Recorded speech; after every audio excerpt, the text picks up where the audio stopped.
Hello, I'm Nathan Judah. I'm here with Wolves reporter. It is Mr. Timothy Spiers. Tim, FC Pyunik 0, Wolverhampton Wanderers 4. In terms of results at half time, it's as good as it could have gone, isn't it? Yes, they gave him a spanking. A tonking.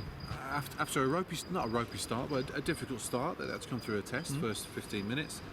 Noisy crowd. Noisy crowd. Noisy tannoy system. Yeah. Noisy singing section.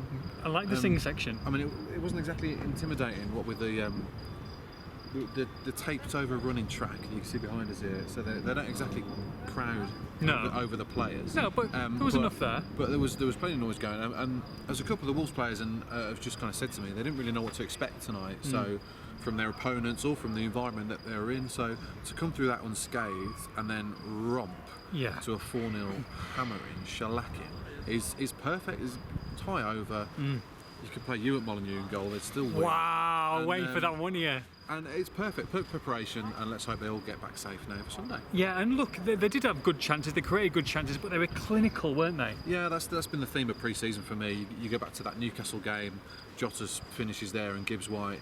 You look at the Crusaders games, you know, it's all well and good kind of outclassing the opposition in terms of possession, but you still got to put the ball in the net, and that the first half of last season that was a big problem for Wolves. Sure. You know, they were finding themselves in good positions and not putting the ball in the net. So when you're through on goal, it doesn't matter who you're playing really. You've got to have the composure and the technique to beat the keeper, and they've done it on 10 occasions in 3 matches. Yeah. For me, it bodes very, very, very well that Jota and Jimenez look banging form, as do quite a number of the others. I mean, Jota 3 assists tonight. Yeah. Jimenez 4 goals in 7 days. Vinagre looks very good. We've seen Doherty getting out tonight and score a goal. Not looking like conceding any either. But you only conceded a known goal in these 3 games. I know the standard of opposition is poor. Yes. You can only beat what's in front of you and do it well, and they've been professional and clinical throughout. The proof will be in the pudding on Sunday and how they react, but they've managed it. Shanghai, you know, Belfast, coming into Armenia Belfast, so far. It's No, tough, but you know what I mean, just going over there into the plastic pitch. I think they've done very, very well so far. It's as good as it could have gone, I think. It's just the professionalism that they carry with them at all times, you've got to say. And do you know what? I back them to be ready for Sunday, and I back them to get over this journey because of the science behind it and the detail and the methods that they implement into injury prevention and recovery. It's second to none. It's got to be the best in the league. You know, certainly judging on their injury record last year, you've got to say that. It's been a key part of their success. I would back them to be fine for Sunday. You know, they just spoke to Conor Cody. Says that they're already in the dressing room after the game. They're already preparing for Leicester in terms of rehabilitation and recovery.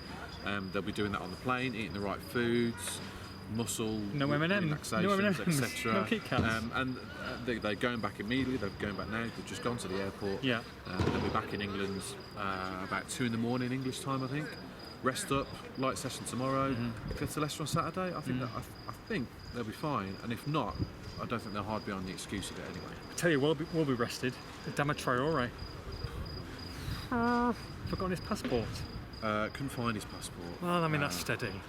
So didn't travel to. I mean, Nuno's thrown him under the bus there. Killed him. In his post-match presser, I asked him where's Traore. Well, you know, you need a passport to travel, and he hasn't got his. So. Oh God! I mean, that's steady. Apparently, he's got form for this. Oh really? He's done it before. So yeah, not the smartest move. £10 fine for him. It's funny, but in all seriousness. It's not the smartest move. He could have had a field day tonight. Yeah, he could have. And Doherty, he played an hour and was withdrawn, obviously coming back for an injury. Did you expect Doherty to have started regardless tonight? Would you have said, or do you think he was forced into playing Doc? That's the smart money would have been on Doc playing an hour and Traore coming on. But still, it's not the best way to please your manager when you got. Like I say, it's funny, but this guy's got a chance to impress in pre-season and missing a game is not, with a right back wing back as accomplished as Matt Doherty to come back into the team. It's not the smartest thing. We talk about the star players, but I must admit Ruben Vinagre, especially that second goal, but throughout was very, very good. He's going to really push Johnny this season. This is the kind of game he should be excelling in, and he did. You know, a fairly poor standard of opposition. Rampaging down the wing, it's his kind of night, and I thought he did it really well. As you say, that second goal or third goal, he was absolutely superb, and I see him playing more of an important role this season. I really do. We talk about, it annoys me really, but a lot of fans talk about lack of signings. You know, even though Wolves have spent 80 million on 7 players, Man United just spent 80 million on 1. Yeah, steady. And you look at the standard of Wolves centre halves compared to Harry Maguire. Is there a huge? Is there a gulf there? Well, no, they're better. They are. I said there's no gulf anyway. So I think Wolves' business has been good, but the point I'm going to make is that they've got a number of players within their setup that I would expect to improve this year. Vinagra's certainly been one. I'd expect a better season from Neves. I'd expect a better season from Dendoncker because he had a full pre-season. Sure. Likewise, Traore. And then Jota is the one for me. Yeah. If he replicates what he did from December to May last year over a full season, and it's looking like he's gonna because his pre-season form has been sensational, then Wolves could get better as a team, as well as the additions they've got on top of that. And talk about the new additions. One of them made his debut tonight. Cutrone won a penalty. I thought he was going to have his first Wolves goal, but oh no, was that a signal from the bench, or was that Neves stepping up? I'm not sure. People who've watched it on telly said it was a signal from the bench, but yeah, he was going to take the pen, but Neves pulled rank and dispatched it. So there's some nice touches from him, and the game died a death after an hour. The last half an hour was awful. No, he was struggling, weren't he? Just trying to get some comedy out of unlucky Alf missing a chance for literally. Pyunik.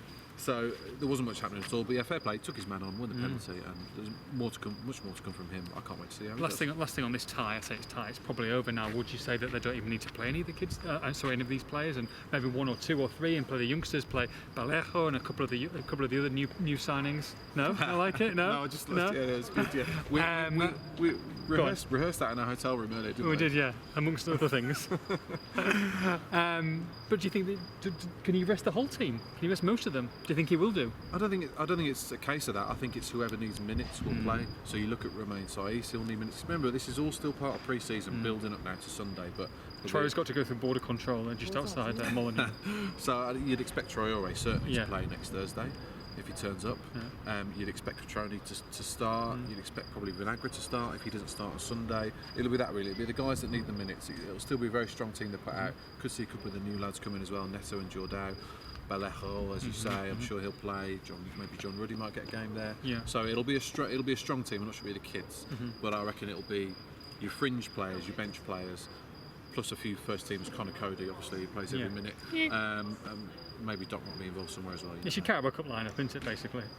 Probably, but yeah, probably a little bit stronger than that because it's going to form part of pre-season still for a few of these players to continue to get minutes. I would have thought. Deadline day finished at 5 o'clock. Any more signings? Anyone who we missed out on? First team, no, all done and dusted. Some surprised by that. Myself, not really. I mean, I think that they wanted a midfielder at the right deal. Kessie from Milan was one, but too expensive. And Mario Lemina from Southampton being the other, but they wanted a sale for who was a bad apple in that Southampton squad. I know he's got the talent, but they were desperate to get rid of him. They don't even want to loan him out with an option. They're desperate to sell him. Get gone. Yeah. It's not, I think that might have been well swerved, to be honest. So Diaz obviously didn't happen. No, too expensive. I think that was the recurring theme over the summer, really. Wolves will not pay over the odds, will they? No, because not a bad thing at all. It's more Fosun. They're an investment firm. They invest in youth and quality that they can get and sell on essentially at a higher price. So certainly, you look at the market value of the players they bought in have all soared. Yeah. So their assets are worth so much more than what they paid for them. That's the Fosun business model. So that's the way they do it. Yeah, they won't have their pants pulled down in terms of offers, and I think that's been the theme of the summer really, because everyone knows they've got loads of money and being quoted extortionate prices. Yeah. I think the squad, as you look at it, is excellent, and he's ready to fight on two fronts. I think. Can't wait for Sunday. Looking forward to our flight back. Well, I've got to pay tribute to the 47. No, Pete. This is it's surely all over again. Whoever was here tonight is a proper Wolves fan. You know, there's no plastics here. They sold 300 tickets, probably because they only cost £1. And some of them wanted it for their little season cards. No, it didn't count. You had to come here to the game. But they didn't know that at the time, probably. No, I think that's the way they did it for Crusaders as well, and Wolves have made that clear. You've got to come to the ground and pick it up if you want your points. So 47 turned up. I've got to say, a week's 7 days notice. Yeah. £700 as well. Well, it's going to be a grand all in. Yeah, isn't it? yeah. It's going to be 2 or 3 days off work. Yes. It's like you say, a week after Crusaders away. It's a 6,000 mile round trip. It's short notice for that. People can scoff if they want a small number of fans travelling, but I think for those who came, it's a fantastic effort. Absolutely superb. Like I say, they will be there on Sunday. Sorry. Well, it's easy to get to, isn't it? Podcast tonight. Yeah. So we fly at 5 a.m. Is it 5 a.m. to Istanbul Airport? We should be there. Maybe do a little poddy there, and then we'll be back about midday tomorrow, just like the Wolves players. Why are you telling everyone? Just, they want to know. They see us in Istanbul, come and say hello. I'll be having a massage. I need a drink. Pyunik 0, Wolves 4 for all the post-match reaction. Make sure you log on to expressandstar.com.